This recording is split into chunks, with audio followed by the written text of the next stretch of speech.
ఎప్పుడైనా సరే ఏదైనా అకస్మాత్తుగా చూడకూడదు చూసామనుకోండి, ఎలా ఇప్పటికిప్పుడు స్నానం చేయడానికి అవకాశం లేదు, ఎలాగ మరి చాలా దోషభూయిష్టమైన విషయం చూశానే, ఈ పాపం పోవాలంటే అనుకున్నాను అనుకోండి, వెంటనే ఏమిటంటే గరికిని ముట్టుకుంటే చాలు పోతుంది.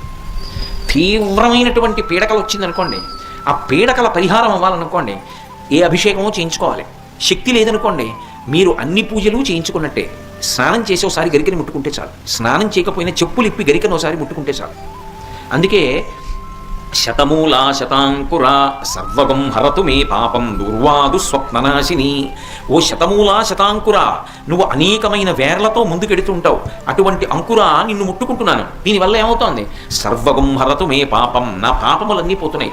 దుస్వప్ననాశిని, దుస్వప్నములు పీడకల యొక్క ఫలితము పోతోంది.